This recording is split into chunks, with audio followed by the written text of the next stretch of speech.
Weila, ciao a tutti e benvenuti. Oggi parliamo del Gran Premio del Belgio che si disputa dal 1924 e ha validità per il campionato di Formula 1 a partire dal 1950.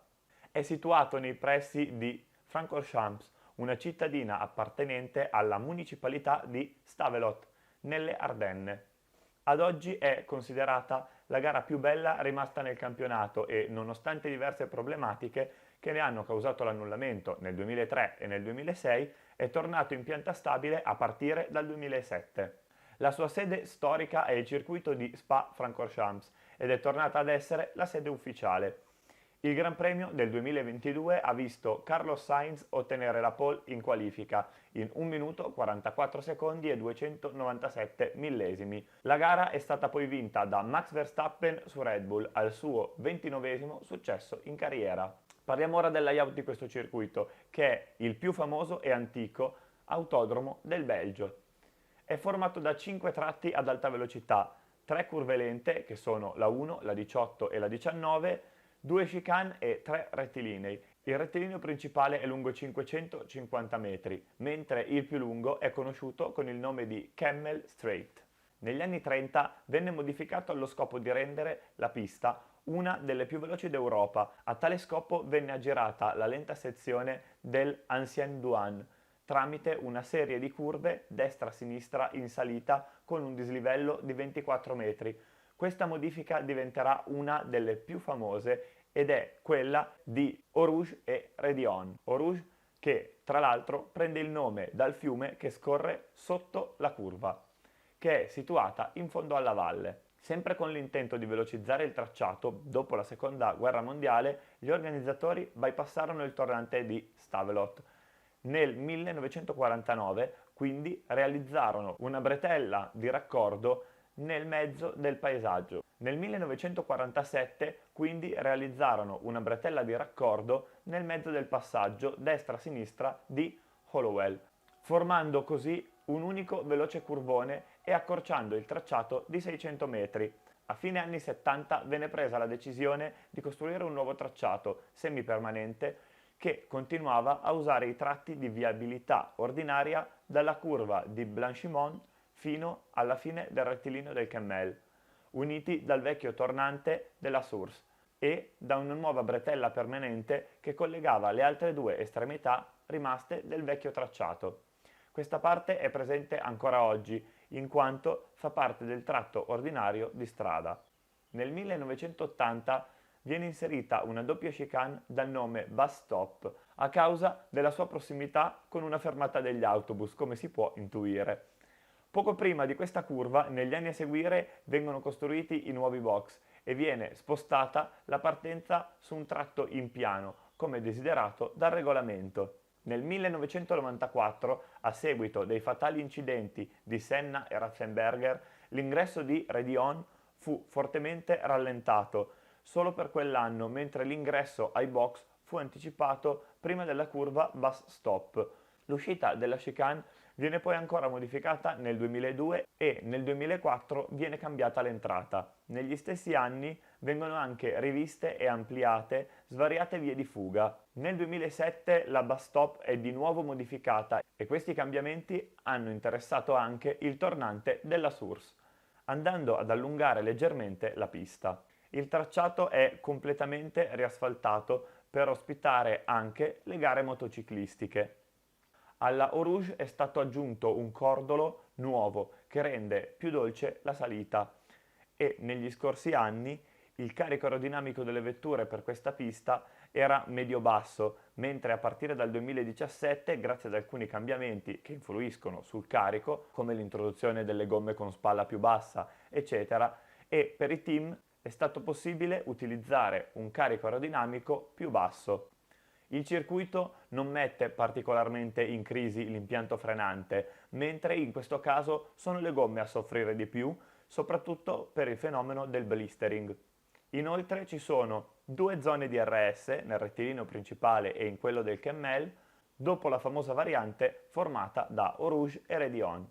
Si tratta di un percorso molto sensibile sia al peso che alla potenza, La pista misura ben 7 km, il che ci porta a capire che saranno necessari 44 giri per il raggiungimento dei 305 km che ci permettono di completare un Gran Premio. Tra l'altro, questo è il circuito più lungo del campionato.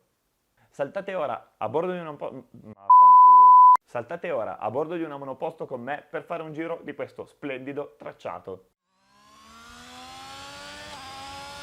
Sparati sul rettilineo principale, ci prepariamo per la staccatona di curva 1. Ritardiamo l'ingresso e ci lanciamo giù in discesa, tenendo a fondo il gas come voler sfondare il pedale dell'acceleratore. Vediamo in lontananza l'S formata da Oruge Redion. Ci buttiamo dentro sfruttando tutti i cordoli, lottiamo con la forza G, tenendo sempre l'acceleratore a fondo corsa.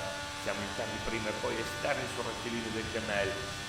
Ora ci buttiamo dentro a curva 5 a destra, poi a sinistra, dopodiché allarghiamo per recuperare la linea ideale per curva 7, poi ci sarà la Bruxelles, una staccata difficilissima in discesa, teniamo con i denti la vettura, poi dentro alla 11 mangiando poi tutto il cordolo esterno. Ora serve coraggio, curva 12, la Puon si fa scalando una marcia di rilascio per poi tornare sul gas, schiacciarlo fino a fondo e lottare con una forza micidiale. Riportiamo poi la vettura a sinistra per la chicane campus in cui mettiamo di nuovo alla prova la tenuta della monoposto. Siamo alla 16, da ora fino alla chicane finale. Staremo sempre full gas affrontando la curva più veloce del mondiale di Formula 1, la Blanchimont. Arriva tra poco, eccoci, appena lì dove vediamo il muro, giriamo, teniamo in fondo il gas, anche qui dove stringe full gas, senza paura. Ora arriva la staccatona della bus stop, qui sarà difficilissimo gestire l'enorme potenza in trazione per poi far urlare il motore fino a tagliare il traguardo.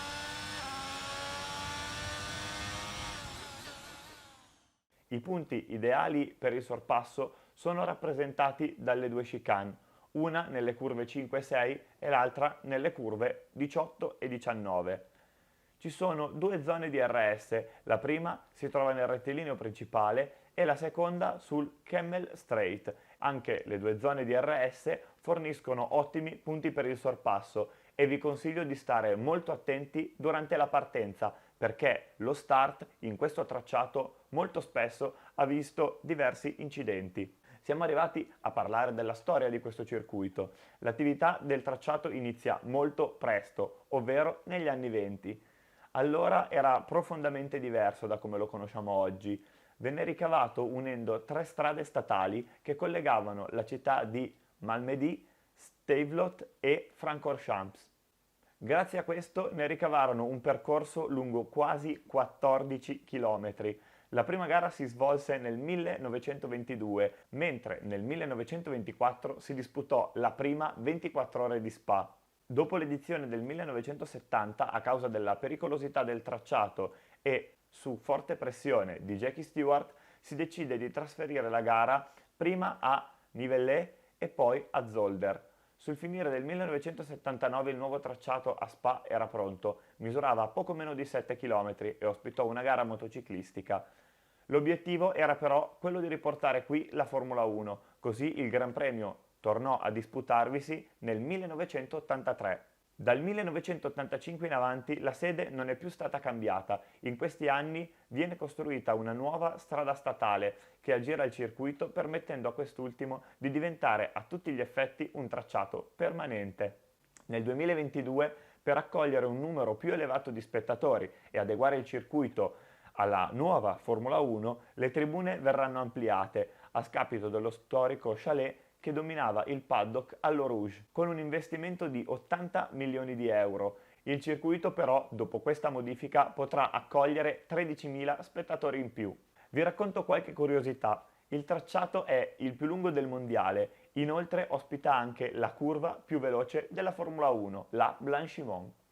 Non viene utilizzato solo per le gare di Formula 1, bensì anche per altre competizioni, tra cui, come abbiamo detto prima, per la 24 ore di Spa. Viene spesso soprannominato come l'università della Formula 1 ed è il tracciato preferito di diversi piloti come Max Verstappen e Kimi Raikkonen. Nel 2022 la pista ha superato il suo stesso record, ospitando 360.000 spettatori, mentre nel 2023 ospita una delle 6 gare sprint. La sezione Eau Rouge e Rédillon rappresenta forse la serie di curve più nota nella storia della Formula 1. Queste due curve si affrontano con il fiato sospeso per l'effetto dato dalla cunetta che fa mancare effettivamente il fiato. Dalle immagini non si capisce quanto effettivamente la discesa sia ripida e di quanto poi effettivamente lo sia addirittura anche la salita. Il pilota più vincente su questo tracciato è Michael Schumacher con ben 6 vittorie. Parliamo di sicurezza. Le curve ad alta velocità presenti sul tracciato sin dalle sue origini rendono il percorso molto pericoloso. Sono state teatro di diversi incidenti dall'esito fatale. Nel 1960, infatti, per quanto possibile, il tracciato è stato adeguato ai nuovi standard di sicurezza. Un esempio sulla citata pericolosità della coppia Eau Rouge-Rédillon è stato il cappottamento di Villeneuve nel 1999, mentre per quanto riguarda la violenza della cunetta è rilevante l'episodio che ha interessato Mansell. Il pilota, dopo aver percorso questo tratto, piegò la colonna dello sterzo della sua vettura. Nel 2022 la struttura ha subito un'importante riqualifica a livello di sicurezza. Le vie di fuga nel settore Eau Rouge e Rédillon sono state ampliate e l'asfalto è stato sostituito con la ghiaia che è anche presente in altri punti della pista, quelli che sono considerati più critici. Negli ultimi anni questo tratto è stato interessato da 2 incidenti dall'esito fatale. L'ultimo purtroppo è avvenuto quest'anno, solo leggermente più avanti, ma comunque a causa dell'instabilità causata dal dosso alla fine di Rédillon. In questo punto, visto che la vettura ha raggiunto il punto più alto, subisce una perdita di contatto a causa del calo della forza gravitazionale, sostanzialmente arriva in cima alla salita, la macchina tende a continuare a salire verso l'alto mentre l'asfalto si riporta in piano. Per questo perdere il controllo è molto facile e in caso di incidente è probabile, dopo aver impattato con i muri esterni, essere rimbalzati di nuovo in pista. Da quest'anno dovrebbe essere meno probabile grazie alla ghiaia che c'è all'esterno. Potrei sbagliarmi, ma molti eventi avvenuti in questo circuito mi hanno fatto pensare che forse alcune categorie, magari più piccole, non dovrebbero correre su questo tracciato, specialmente perché in queste 2 curve è quasi una sfida per i piloti il fatto di non alzare il piede dall'acceleratore e comunque non è facile eseguire questa sezione facendo questo, perché quando si scollina l'auto perde molto più facilmente trazione, specialmente in condizioni critiche.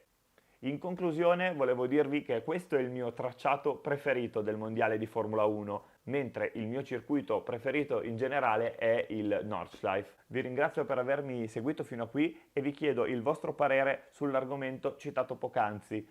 Vi chiedo anche di mettere mi piace, iscrivervi al canale e commentare. Ci vediamo al prossimo video. Ciao a tutti!